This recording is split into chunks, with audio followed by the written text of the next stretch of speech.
नमस्कार दोस्तों, स्वागत है आप सभी का पाथफाइंडर पर। एक बड़ी ही अनफॉर्चुनेट खबर सामने आ रही है बिकॉज बांग्लादेश में अब दोस्तों डेमोक्रेसी गिर चुकी है। बांग्लादेश की जो गवर्नमेंट है वो यहाँ पे रिज़ाइन कर चुकी है। पीएम शेख हसीना ने अपना इस्तीफ़ा दे दिया है एंड मोर इम्पॉर्टेंटली वो अपना इस्तीफ़ा देकर बांग्लादेश से भागकर इंडिया की तरफ भी पहुँच चुकी हैं। ये सारी की सारी डेवलपमेंट्स जस्ट अभी 1-1.5 घंटे पहले से ही हमें देखने को मिल रही हैं। Bangladesh prime minister Sheikh Hasina resigns flees country because जो वहां पे प्रोटेस्टर्स थे, जो बहुत सारे लोग जो कि धरना कर रहे थे, उन्होंने प्राइम मिनिस्टर शेख हसीना का जो रेजिडेंस है, जो पीएम रेजिडेंस है, उसी के अंदर वहां पे घुसना शुरू कर दिया था। यहां पर भी आप देख सकते हैं Bangladeshi PM has flown to India and हजारों की मात्रा में, हजारों की संख्या में प्रोटेस्टर्स हैं जो कि पीएम रेजिडेंस के अंदर अब बेसिकली घुस चुके हैं। और इसी पूरी चीज़ के चलते बल्कि इंडियन गवर्नमेंट के द्वारा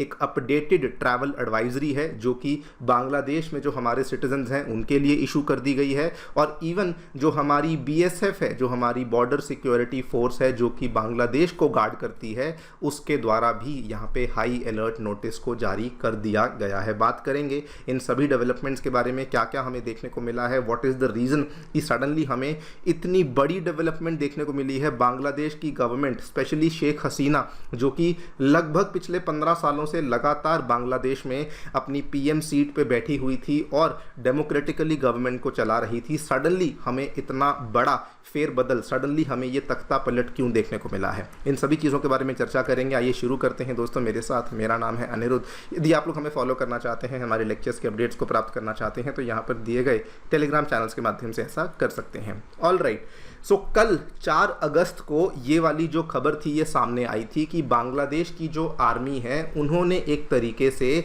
जो बांग्लादेश की पीएम है शेख हसीना, उन्होंने एक तरीके से उनको एक अल्टीमेटम सा दे दिया था कि जल्दी से डिसाइड कर लो आप क्या करना चाहती हैं, बिकॉज अगर आपने डिसाइड नहीं किया तो हम लोग जो है एक बहुत बड़े लेवल पे प्रोटेस्ट को शुरू करेंगे।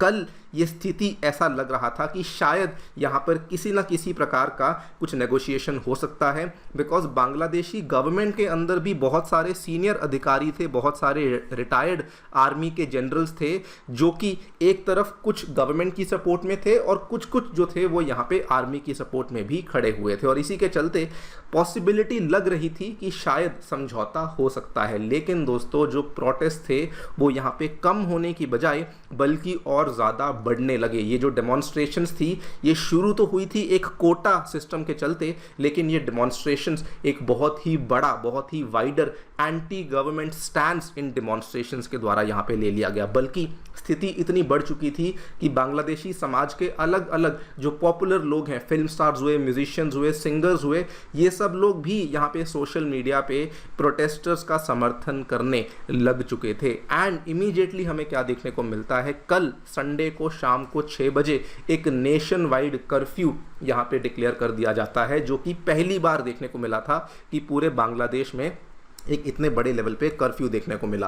और कहा यह जा रहा था कि मंडे जो है वो डी डे होने वाला है, शेख हसीना का जो फ्यूचर है वो डिसाइड होगा कि क्या एग्जैक्टली ये सरकार को आगे चला पाएंगी या फिर नहीं चला पाएंगी। और ये सब चीज़ें बेसिकली डिपेंडेंट थी बांग्लादेश की आर्म्ड फोर्सेस के ऊपर, बांग्लादेश की आर्मी के ऊपर। और वही दोस्तों हमें देखने को मिला।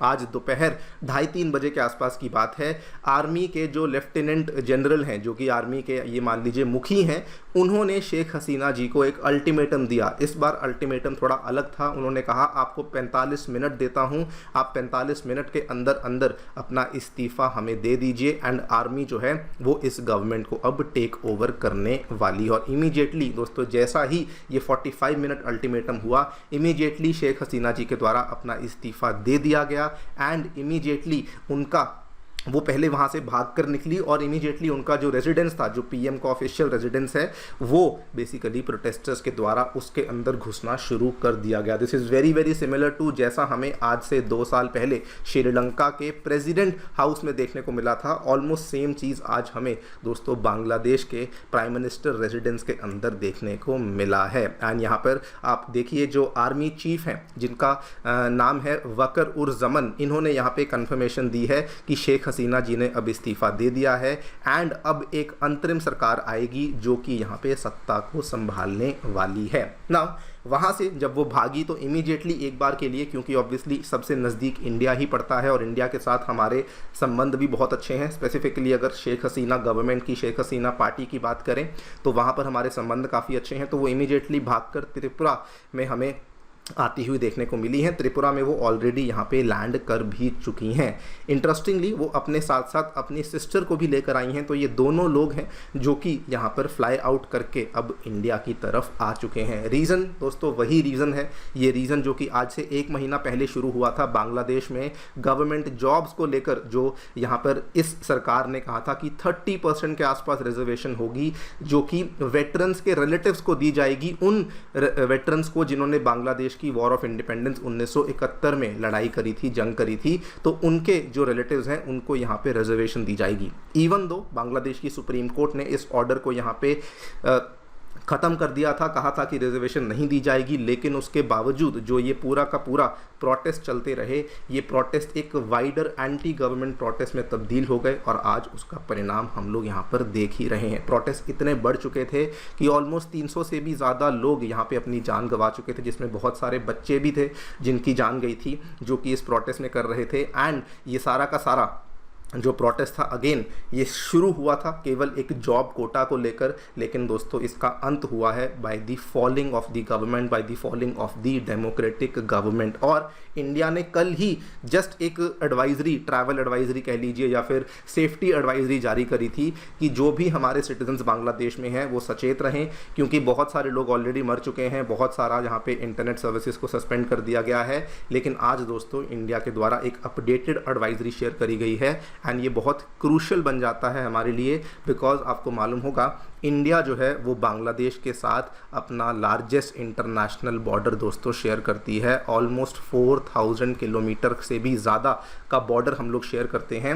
एंड अब ये प्रॉब्लम हमारी जो पैरामिलिट्री फोर्सेस बीएसएफ है उसके लिए और भी ज़्यादा बढ़ने वाली है एंड इसीलिए बीएसएफ के द्वारा हाई अलर्ट नोटिस जारी कर दिया गया है along the India Bangladesh border. देखते हैं क्या होगा, जो भी अपडेट्स होंगे आपके सामने हम लोग पेश करेंगे। जाने से पहले दोस्तों बताना चाहूँगा कि हमारे ऑफलाइन सेंटर्स नई दिल्ली के करोल बाग और मुखर्जी नगर एंड इवन उत्तर प्रदेश के प्रयागराज में आ चुके हैं, जहाँ पर आपको जनरल स्टडीज़ के कोर्सेज के साथ साथ CSAT, essay writing classes, current affairs coverage and test series जैसी सभी सेवाएं अवेलेबल करवाई जाती हैं। कोई भी डाउट है सेंटर को विजिट कर सकते हैं, नीचे दिए गए फ़ोन नंबर्स पर आप लोग फ़ोन भी कर सकते हैं। Thank you so much for listening, stay tuned and stay safe.